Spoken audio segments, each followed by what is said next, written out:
আসসালামু আলাইকুম। আজকে আবারও আপনাদের জন্য নতুন একটি টিউটোরিয়াল নিয়ে হাজির হয়েছি। আজকের এই ভিডিওতে আমরা আলোচনা করব মাইক্রোসফট এক্সেল পার্ট 37 নিয়ে। আজকের এই পার্টটিতে যে বিষয়টি আলোচনা করব সেটি হচ্ছে একস ফর্মুলা নিয়ে। আমাদের যে ফর্মুলা ট্যাব রয়েছে, ফর্মুলা ট্যাবের ভিতরে ম্যাথ অ্যান্ড ট্রিক্স নিয়ে আমরা আলোচনা করতেছিলাম। এখানে যে এরো বাটনটি রয়েছে, যখন এই এরো বাটনে ক্লিক করব এখানে অনেকগুলো ফাংশন আমরা দেখতে পাবো বা অনেকগুলো ফর্মুলা দেখতে পাবো। তো আমরা স্টেপ বাই স্টেপ শিখতেছি। তো আমরা গত টিউটোরিয়ালে এবিএস ফাংশনটি বা এবিএস ফর্মুলাটি নিয়ে আলোচনা করেছিলাম। আজকে আমরা আলোচনা করব একস ফর্মুলা নিয়ে। তো একস ফর্মুলাটা কি? তো দেখতে পাচ্ছেন যখন আমি এই ফর্মুলার উপর মাউসের কার্সারটি রাখলাম, ইংলিশে কিন্তু এখানে একটা অটোমেটিক্যালি লেখা আসতেছে যে একস নাম্বার, বলছে returns the arccosine of a number in radians in the range 0 to pi. The arccosine is the angle whose cosine is number. অর্থাৎ আমি এটাকে আপনাকে একটু বাংলা যদি ব্যাখ্যা করি তাহলে এটা এমন হবে যে 0 থেকে পাই পর্যন্ত রেডিয়েন্স একটি সংখ্যার আর কস সাইন ফিরিয়ে দেয়। আর কস সাইন এমন কোণ যা কস সাইন এর সংখ্যা নির্দেশ করে। অর্থাৎ আমাদের কস সাইনের যে মানগুলো আমরা দেখি যে কস সাইন -1, হ্যাঁ, এরকম যদি কোনো মান থাকে, সেই কস সাইনের মানটা যদি আমরা বের করতে চাই তাহলে আমাদের এ কসটাকে ব্যবহার করতে হবে। এবং মনে করেন আপনার কস সাইনে রয়েছে -1 মান, এই মানটাকে যদি আপনি ডিগ্রিতে রূপান্তর করতে বলেন, অর্থাৎ -1টা একটা সার্কেলের ভিতরে কত ডিগ্রি অ্যাঙ্গেলে রয়েছে সেটা আপনি কিভাবে বের করবেন, মূলত সেটাই এখানে ব্যবহার করা হয়। তো দেখেন, আর এখানে একটা জিনিস মনে রাখবেন সবসময়ের জন্য, আপনার একস সাইন, ঠিক আছে, অর্থাৎ একস যে ফর্মুলাটি রয়েছে এই ফর্মুলাটিতে 0 থেকে -1 এর ভিতরে কিন্তু এই মানটা থাকতে হবে। এর উপরে গেলেও হবে না এবং নিচে গেলেও হবে না, আপনার এখানে যেমনটি আমরা দেখতে পাচ্ছেন। তো এখানে দেখেন, প্রথমে আমি একস সাইনটাকে সিলেক্ট করে নিয়েছি এখানে এই বাটনে, যে একস সাইন বাই একস, ঠিক আছে, এই ফর্মুলাটা আমরা এখানে অ্যাপ্লাই করব। তো এর মানটা বের করার জন্য আমরা বেশ কয়েকটি মেথড ব্যবহার করতে পারি। তো আমি আপনাদের এখানে 2-3টি মেথড দেখাবো, যেটা আপনার ভালো লাগে সেটা আপনি এখানে অ্যাপ্লাই করতে পারেন। তো প্রথমটি হচ্ছে আমরা টাইপ করে দিয়ে ফর্মুলাটা বের করবা। সরাসরি যে সেলে মানটা বের করতে চাচ্ছি সেই সেলে মাউসের কার্সারটি রাখবো, রাখার পর কিবোর্ড থেকে ইকুয়াল সাইন দিব। ইকুয়াল সাইন দেওয়ার পর আমরা এখানে টাইপ করব একস, ACOS। একস দেওয়ার পর ফার্স্ট ব্র্যাকেট স্টার্ট করব। ফার্স্ট ব্র্যাকেট স্টার্ট করার পর এখানে দেখতে পাচ্ছেন নাম্বার চাচ্ছে। নাম্বার বলতে আমরা যে মানটার, এখানে যে সংখ্যাটার মানটা আমরা এখানে বের করব সেটা সিলেক্ট করে দিতে হবে। তো আপনি সরাসরি সেই সেলটিকে যদি সিলেক্ট করে দেন তাহলে সেই সেলটির মানটা এখানে চলে আসবে। আর এখানে দেখতে পাচ্ছেন E4 চলে আসছে। E4 কেন? E4 বলতে বোঝাচ্ছে আমাদের এই সংখ্যাটা যেখানে রয়েছে এই সংখ্যাটির কলাম নাম্বার কি? কলাম নাম্বারটি প্রথমে আমাদের কারণ দেখেন এখানে ABCDEF এখানে যেগুলো রয়েছে উপরে এগুলোকে বলা হয় কলাম। তো কলাম থাকার কারণে কিন্তু এখানে আসে। আর এই -1টা কত নাম্বার রোতে রয়েছে? 4 নাম্বার রোতে রয়েছে, এর জন্য কিন্তু এখানে 4 আসছে।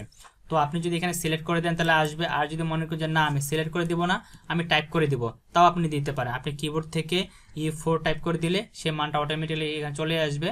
তারপরে আপনি যদি কিবোর্ড থেকে ফার্স্ট ব্র্যাকেট ক্লোজ করে দেন, দেওয়ার পর যদি এন্টার বাটনে প্রেস করেন তাহলে দেখেন কস সাইন -1 এর মান হচ্ছে 3.14, যেটা আমাদের পাইয়ের মান, ঠিক আছে, অর্থাৎ অটোমেটিক্যালি পাইয়ের মানটা আমার এখানে চলে আসে।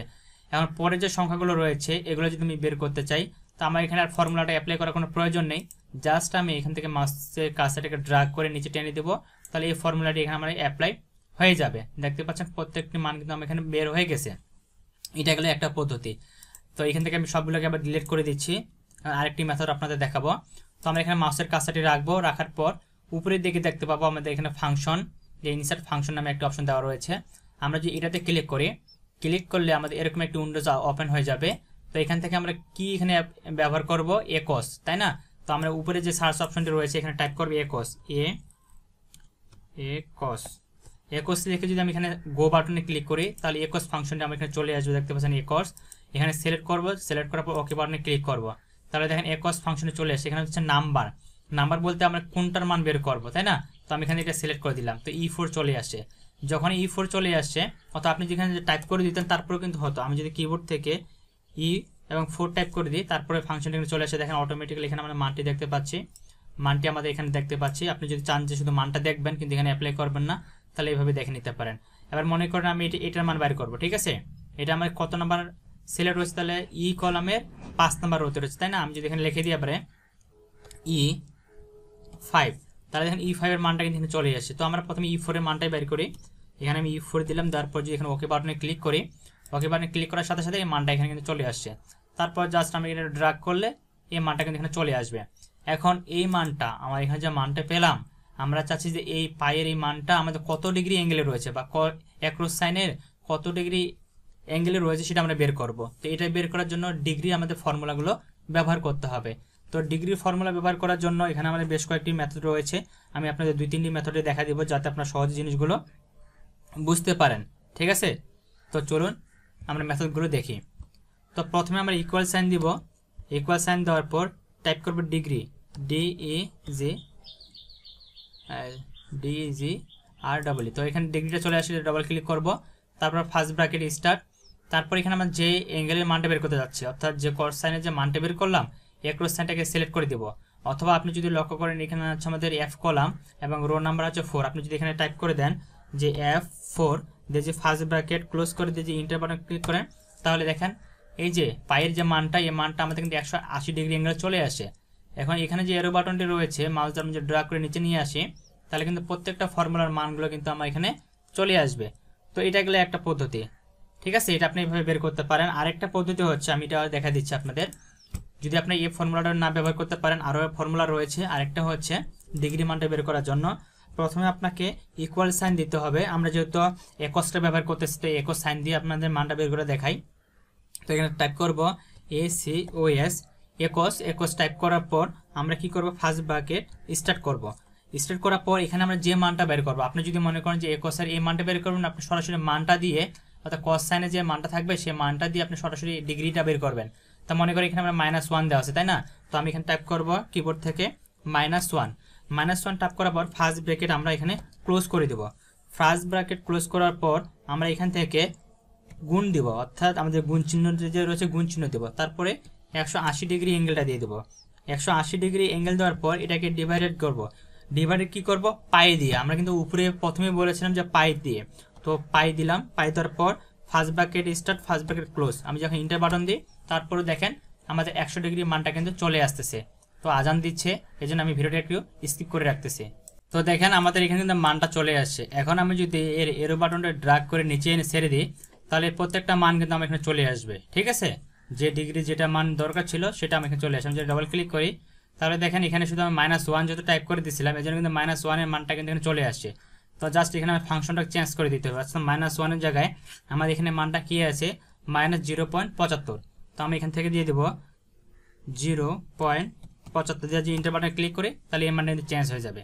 অর্থাৎ আপনি যদি এখানে লিখে দিয়ে এই ফাংশনটি ব্যবহার করেন, তাহলে কিন্তু আপনার যে মানটা দিবেন শুধু সেই মানটারই মানটা আসবে, অন্য কোনো মানগুলো কিন্তু আসবে না। ঠিক আছে, তো আমি আরেকটা ফাংশন আপনাদের দেখাচ্ছি। সেটি হচ্ছে এইটা ডিলিট করে দিই। ডিলিট করার পর প্রথমে আমরা ইকুয়াল সাইন দিব। ইকুয়াল সাইন দেওয়ার পর ডিগ্রি টাইপ করব, DEGREES, ডিগ্রিজ টাইপ করার পর এখানে ইকুয়াল সাইন দিতে হবে আমাদের। Equal sign degrees, DEGRES, degrees first bracket start করব। তারপর আমরা টাইপ করব একস টাইপ করার পর ফার্স্ট ব্র্যাকেট আবার স্টার্ট করব। স্টার্ট করার পর এখানে আমরা যে মানটা বের করতে চাচ্ছি, -1 এর মান বের করব। -1 এখানে সিলেক্ট করে দেব, -1 দেওয়ার পরে আমরা এখানে ফার্স্ট ব্র্যাকেট প্রথমে ক্লোজ করে দেব। আমরা এখানে যেহেতু একটা শুরু করেছিলাম, সেজন্য এটার জন্য কিন্তু একটা শুরু করলাম, আবার এখানে একটা শেষ করে দেব। ফার্স্ট ব্র্যাকেট আরেকটা দেবো, যে ইন্টার বাটনে ক্লিক করব। তাহলে দেখেন 100 ডিগ্রি অ্যাঙ্গেলে চলে আসছে। এখন আমরা যেখানে যে এই ফর্মুলাটা ব্যবহার করতে চাই, তো জাস্ট আমি ড্র্যাগ করে নিয়ে আসবো। ড্র্যাগ করে নিয়ে আসলে দেখেন সবগুলো কিন্তু 100 ডিগ্রি মান আসতেছে। কারণ কি, কারণ দেখেন আমি যদি এখানে ক্লিক করি, উপরে যে ফাংশন বারটা রয়েছে এখানে দেখলে লক্ষ্য করলে বুঝতে পারবেন, এখানে যে মানটা কিন্তু আমাদের -1 রয়েছে, তাই না? আমি যে প্রত্যেকটাতে ক্লিক করি প্রত্যেকটার মান কিন্তু -1, কিন্তু আমাদের এখানে যে মানটা রয়েছে মানটা কিন্তু -1 না, মানটা হচ্ছে -0.5। তো আমরা জাস্ট এখান থেকে মানটা যদি চেঞ্জ করে দিই, আমি এখান থেকে দিয়ে দিলাম 0.5, দিয়ে যদি ইন্টার বাটনে ক্লিক করি, তাহলে দেখেন এটা কিন্তু 120 ডিগ্রি অ্যাঙ্গেলে চলে আসে। অর্থাৎ আপনি যদি এভাবে লিখে দিয়ে করেন, তাহলে কিন্তু এভাবে মানটা আসবে। আর আমি যে প্রথম যে মেথডটি দেখালাম আপনাদের ডিগ্রি বের করার, আপনি যদি সেটা ব্যবহার করেন, equal degree, degrees double click angle, কত অ্যাঙ্গেলে বের করবো আমরা, এই যে মানটা এখানে আছে, মানটা জাস্ট সিলেক্ট করে দেবো। দেওয়ার পরে আচ্ছা আমাদের E4 first bracket close, inter, তাহলে দেখেন মানটা কিন্তু চলে আসছে। ঠিক আছে, এখন এটা যদি ড্র্যাগ করে নিয়ে আসি অটোমেটিক্যালি আমাদের গেলে প্রত্যেকটা মানগুলো কিন্তু বের হয়ে আসবে এই ফর্মুলাটা যদি ব্যবহার করেন। আর যদি পরে যে দুটো ফর্মুলা দেখালাম ওই দুটো ফর্মুলা যদি ব্যবহার করেন তাহলে আপনাকে প্রত্যেকটার জন্য আলাদা আলাদা মান টাইপ করে দিয়ে আলাদা আলাদা মান বের করতে হবে। অর্থাৎ আপনি যখন শুধুমাত্র একটা জিনিসের মান বের করবেন তখন আপনার ওই পরে যে দুটি মেথড দেখালাম সেই দুটি মেথড ব্যবহার করতে পারেন। আর অন্য ক্ষেত্রে আপনি যদি অনেকগুলো একসাথে বের করতে চান তাহলে এই ফর্মুলাটি ব্যবহার করবেন। তো আশা করি আপনারা একস যে ফর্মুলাটি রয়েছে বুঝতে পেরেছেন। তারপর যদি কোনো জায়গায় কোনো সমস্যা থেকে যাওয়া সমস্যা মনে হয় তা সেটা অবশ্যই কমেন্ট বক্সে জানাবেন।